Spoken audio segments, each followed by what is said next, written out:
Fala galera do 8º ano, tudo bem com vocês, pessoal? Então, agora nós vamos começar aí uma correção de atividades, das atividades que eu passei para vocês do livro. Atividades que eu passei do livro serão corrigidas aqui nesses vídeos colocados no YouTube da escola, no YouTube do Jean Piaget, YouTube da sua turma. Então você tem que ativar o sininho, seguir o canal para chegar aí os vídeos para você direto aí, tá?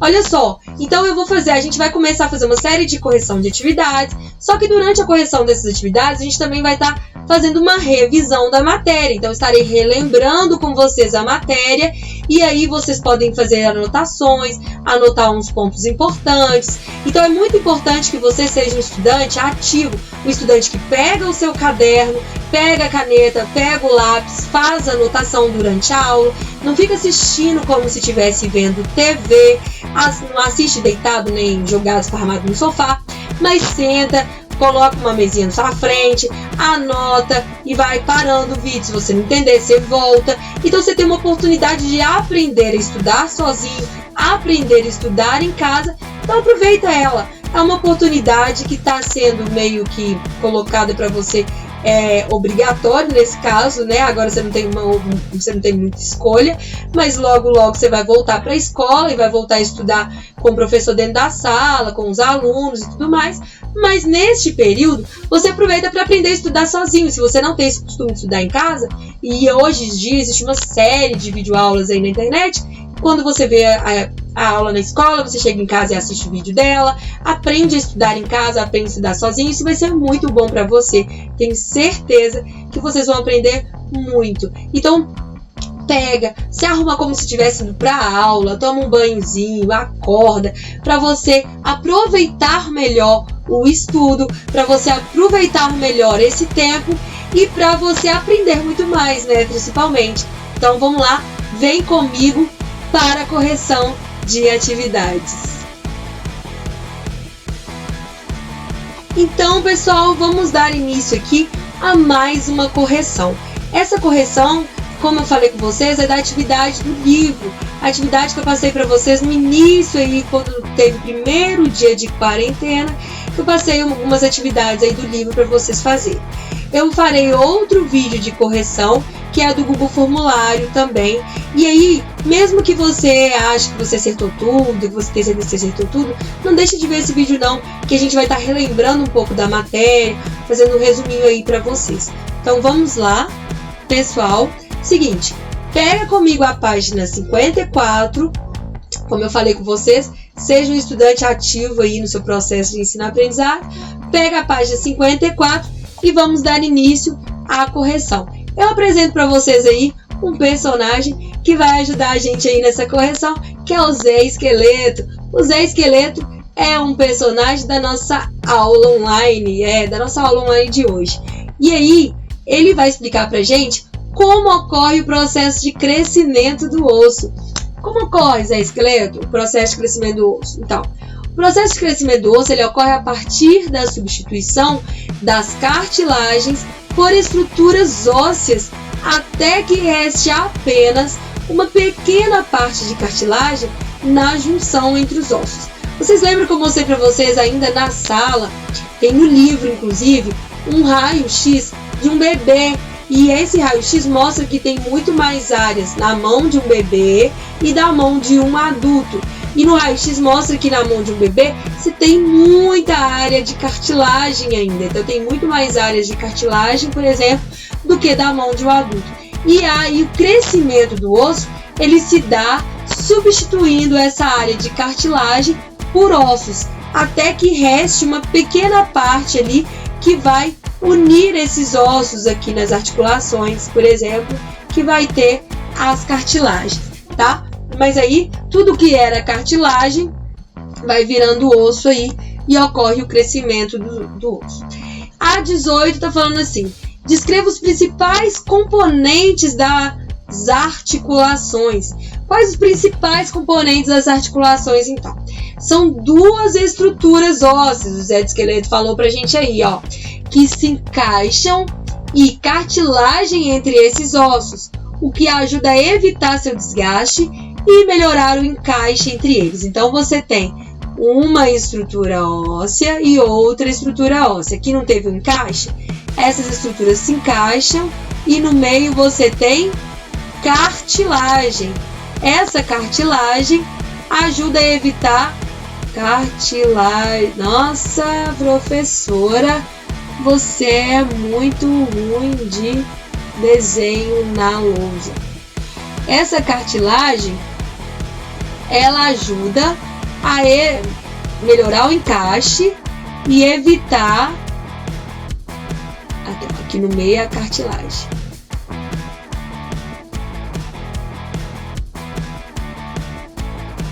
E evitar o atrito aí, tá? Evita o desgaste, ajuda nesse sentido. Então você tem a junção de dois ossos e a cartilagem. Bom, e o Zé de Esqueleto é um personagem que adora falar e ele sabe muito. E ele vai falar também e vai discutir essa frase: todos os ossos são capazes de se articular. Pensa aí, pessoal, o que você respondeu nessa? Todos os ossos são capazes de se articular? E presta atenção aí no Zé de Esqueleto. Vocês acham que todos os ossos deles são capazes de se articular? O que é, Zé de Esqueleto? Não, professora. Não são todos os ossos que são capazes de se articular. Os ossos da cabeça, por exemplo, não são capazes. E aí, eles são fixos. Os ossos da cabeça, eles são fixos. Eles não têm função de movimentação. Eles têm função de proteção. Beleza? Eles não têm função de movimentação. Então, a gente tem um esqueleto com partes, com funções de proteção também. E aí, descreva os tipos de articulações. Quais tipos de articulações, Zé de Esqueleto? E o Zé de Esqueleto respondeu: articulação tipo dobradiça. Essa articulação, pessoal, do tipo dobradiça, é um tipo de articulação onde um osso encaixa em outro maior, fazendo um movimento de dobradiça em um único plano. Movimento de dobradiça em um único plano. E agora tem um Zé desengonçadinho aí para ajudar o Zé de Esqueleto a responder. E ele vai responder um outro tipo de articulação. Qual outro tipo de articulação, Zé desengonçadinho? A articulação tipo encaixe, que ele respondeu. Um osso se encaixa em outro maior, fazendo um movimento de rotação no eixo do osso maior. Então, por exemplo, aqui, ó, faz um movimento de rotação. Você tem o fêmur fazendo essa articulação do tipo encaixe. E aí, pessoal, tem uma questão aí, que é a questão 21, que está relacionando, que está pedindo para você relacionar a seleção natural, que foi estudada anteriormente. Nós estudamos bem no início do ano aí, com o formato do fêmur, capaz de suportar com estabilidade um grande peso. Nós vimos aí que os indivíduos eles são selecionados pelo meio. Então, o que acontece? De acordo com o meio ambiente, de acordo com as mudanças climáticas, de acordo com o que ocorre, de acordo com as alterações ecológicas, com, por exemplo, a extinção de um ser vivo que servia de alimento para outro, de acordo com tudo que acontece, eu tenho alguns seres vivos que são selecionados naturalmente. Mas como que isso acontece, professora?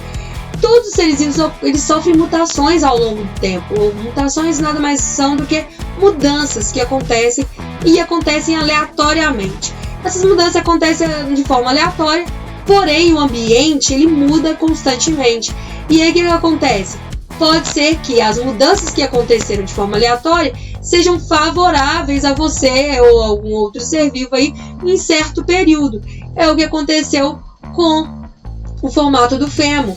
Com esse formato capaz de suportar estabilidade, como que favoreceu aí, o Zé desengonçadinho, como que favoreceu durante o processo de seleção natural? Então, o que acontece?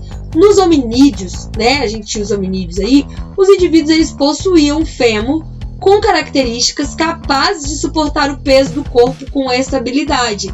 Então, eles tinham essa característica e esses indivíduos que tinham essa capacidade, eles sofreram mutações que foram aleatórias e aí tem essa capacidade, esse fêmur deles tem fibras curvadas e entrecruzadas que vão suportar um peso maior. E aí, então, foram selecionados. Esses indivíduos eles poderiam andar de forma bípede, porque eles portavam um peso maior, e transportar objetos, alimentos com maior facilidade aí. E aí, por isso, eles tiveram uma vantagem e conseguiram sobreviver muito mais tempo e reproduziam muito mais. Foi daí que veio o bípede, tá? A partir disso, principalmente, tem algumas outras características dos seres bípedes quando a gente vê evolução humana, mas vocês vão ver isso lá no ensino médio, né? E aí, quando vocês verem evolução humana lá no ensino médio, vocês vão ver essas características aí. No 9º ano, talvez vocês vejam um pouco e vejam melhor, mais aprofundado no ensino médio. E se tem outras características que têm relação ao bipedalismo, mas uma importante é essa questão do fêmur aí, ter essa capacidade de carregar um peso maior do que a do fêmur do quadrúpede, por exemplo, tá? Então, pessoal, tem mais uma questãozinha aí, que é analise a figura a seguir de uma articulação encontrada no membro inferior. Identifique qual é o tipo de articulação e justifique sua resposta. E aí a gente vê na figura o acetábulo, a cabeça do fêmur e o fêmur. Que tipo de articulação é então, Zé, de esqueleto? Trata-se de uma articulação do tipo encaixe, pois a cabeça do fêmur ela pode rodar no acetábulo. Muito fácil, né, pessoal? Espero que vocês tenham compreendido aí. Se tiver alguma dúvida, vocês têm o canal da escola para perguntar, para tirar dúvidas, para comunicar com professores. E aí, vocês aproveitem aí esse canal aí do YouTube da escola. É um canal seu, Jean Piaget. Ativa o sininho, segue, para você ficar atento aí a todos os vídeos que serão colocados aí para vocês, tá? Durante esse processo aí. E aí, é isso, pessoal. Agora eu vou ficar por aqui e até a próxima. Valeu, galera. Espero que vocês tenham gostado.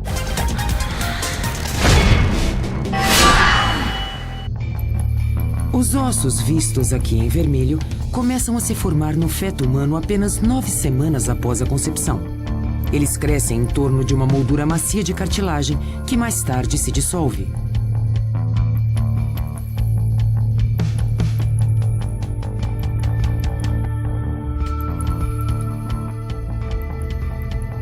Os ossos do crânio ainda não estão ligados, permitindo que o cérebro do bebê se desenvolva até seu tamanho total.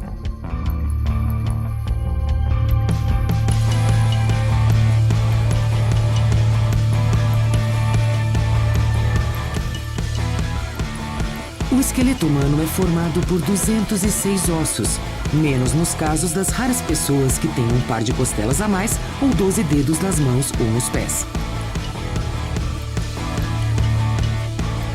Nós nascemos com 350 ossos, mas muitos deles se fundem durante a infância. Isso nos deixa com menos ossos, porém mais fortes para a nossa vida adulta.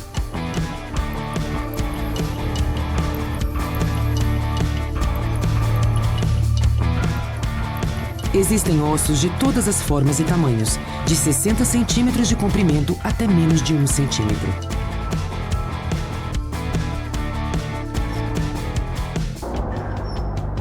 Nosso esqueleto pesa menos de 14 quilos. Ele representa menos de 20% do nosso peso corporal. A forma de cada osso é idealmente adequada para desempenhar uma função específica. As omoplatas não são presas à caixa torácica. Os ossos não são feitos de tecidos mortos. 1/3 do seu peso é constituído de tecido vivo, interligado por uma rede microscópica de vasos sanguíneos e nervos.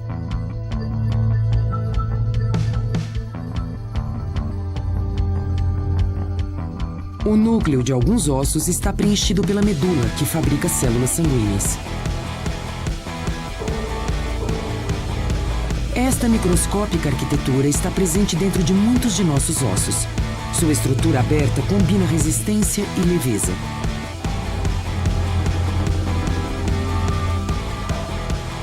E os ossos não são permanentes. Os minerais que constituem a parte rígida dos ossos, cálcio e fósforo, gradualmente se dissolvem e são levados pela corrente sanguínea. Ao mesmo tempo, novos ossos são construídos com os minerais fornecidos pelos vasos sanguíneos, que passam por minúsculos canais no osso. Resultado: nosso esqueleto é praticamente substituído a cada 2 anos. Os cristais do novo osso são dispostos em camadas para oferecer resistência.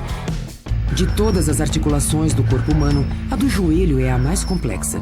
Ela deve flexionar e, ao mesmo tempo, suportar uma pesada carga. A patela permite que os músculos tracionem fortemente ao redor da junta dobrada. Para minimizar o atrito, os ossos são separados por uma almofada macia. Ela é preenchida com um lubrificante natural viscoso, chamado fluido sinovial. Sem essas juntas bem lubrificadas, nosso corpo se moveria tão rigidamente como o dos robôs.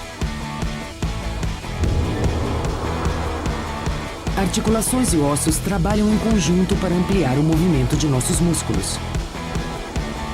A articulação do cotovelo amplifica o movimento do músculo bíceps do braço. Este amplo movimento da mão exige apenas 2,5 cm de contração do bíceps. Mas a mão humana é a mais extraordinária peça de bioengenharia. Os frágeis ossos dos dedos são projetados para trabalhos delicados, não para a força, e as articulações são igualmente delicadas. Em contrapartida, a robusta espinha dorsal sustenta todo o peso da parte superior do corpo. Ela também é uma blindagem para a medula espinhal, a superestrada de nervos que transmitem mensagens do cérebro para o resto do corpo.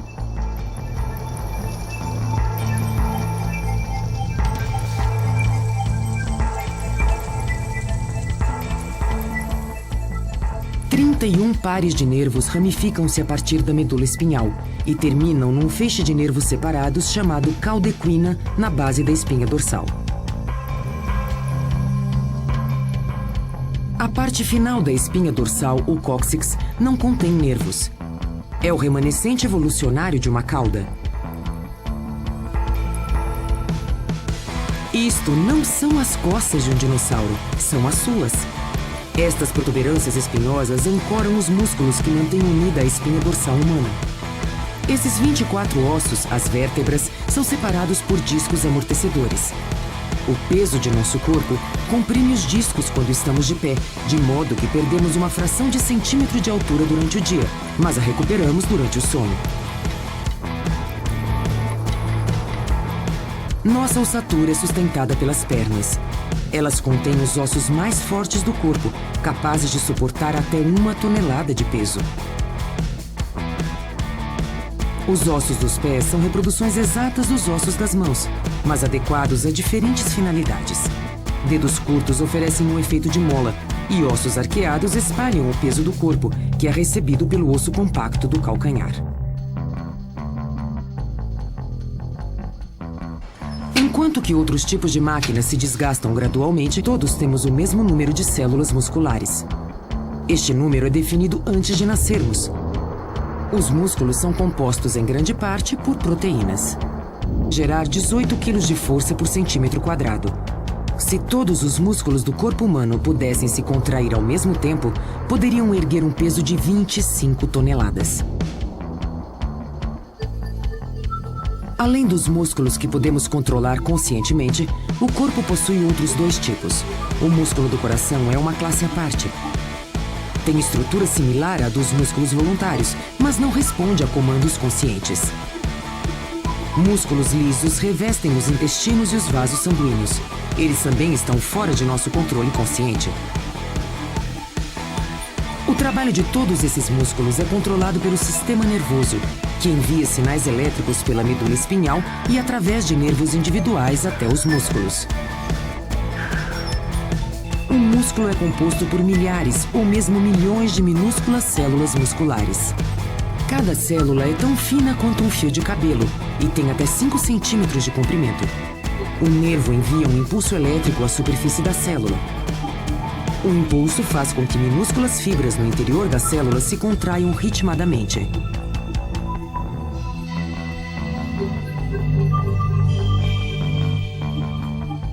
Quando se contraem, os músculos se retraem até 2/3 de seu comprimento original. O músculo termina em tendões firmemente presos aos ossos. A força de um músculo provém da atração química entre diferentes proteínas dentro da fibra microscópica. O sangue proporciona um fluxo constante de oxigênio para o músculo e também o suprimento de combustível, o glicogênio, fabricado no fígado. Quando um músculo está trabalhando, a pele sobre ele se aquece. O calor dos músculos ajuda a manter nossa temperatura normal em 37 graus. Sua respiração atingiu o máximo da capacidade. Mesmo assim, seus pulmões não podem fornecer oxigênio suficiente para seus músculos que trabalham intensamente. Para alimentar, vão produzir energia por uma reação que não exige oxigênio. Mas essa reação gera um subproduto, o ácido lático, que se acumula nos músculos causando dor e fadiga. O corpo não é apenas um veículo útil para a nossa vida diária. É uma das máquinas mais eficientes